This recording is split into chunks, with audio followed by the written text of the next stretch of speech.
नमस्कार दोस्तों, मिथिलांचल एक्सप्रेस में एक बार फिर से आप सभी का स्वागत है।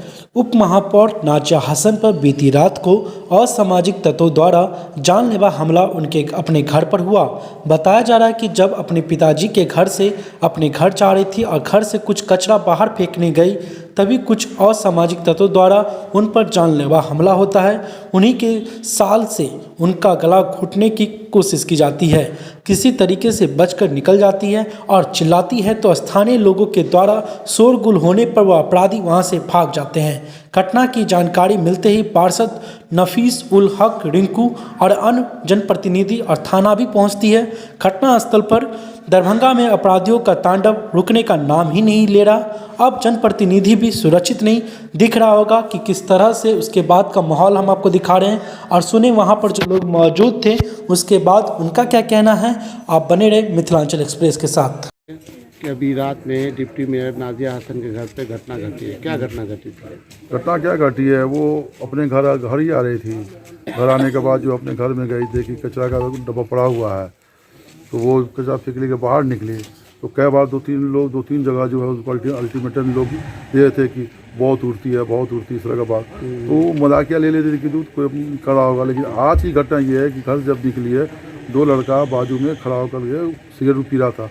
उस समय कोई नशेड़ी वगैरह होगा, वो जब कचरा फेंक के जब अंदर आए तो पीछे से गमछा पकड़ करके इस तरह से जो है, इस तरह से एक लड़का ने गमछा को इस तरह से ऐसे दबाया, इस तरह से दबाया, और एक लड़का ने पीछे से हाथ को इस तरह बांधने का प्रयास किया। ये बहुत बड़ी घटना है ये, और ये इसको कभी भी इसको मतलब बर्दाश्त करने के लायक नहीं है इस तरह का।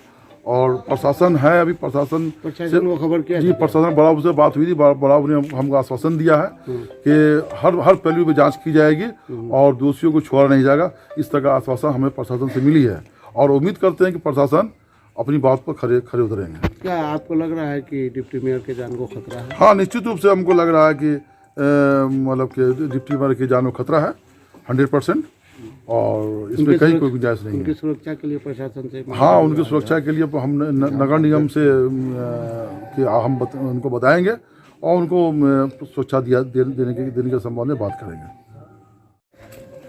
अभी आप लोग दुमदुमा में आए हुए हैं डिप्टी मेयर के घर पे, क्या हादसा हुआ? क्या नहीं, अभी आए तो पता चला कि माननीय उप महापौर महोदया को वो घर से निकली किसी काम के लिए, तो कोई 2-3 लड़के उनका गला दबाने का प्रयास किया, जो काफ़ी दुखद है। ये इस तरह की बातें नहीं होनी चाहिए। अगर किसी को चुनावी रंजिश हो एक समय के लिए होना चाहिए, चुनाव ख़त्म, सारी मसला और सारी सब चीज़ें ख़त्म हो जानी चाहिए। अब वो लगातार उनका कहना है भी 2-3 जगह वो हमारे साथ जो है गलत भी है, कान में भी लगा 2-3 प्रोग्राम में बोल रहा था, कुछ उनको अल्टीमेटम लगातार कुछ बोल रहा था, गलत कमेंट टाइप का।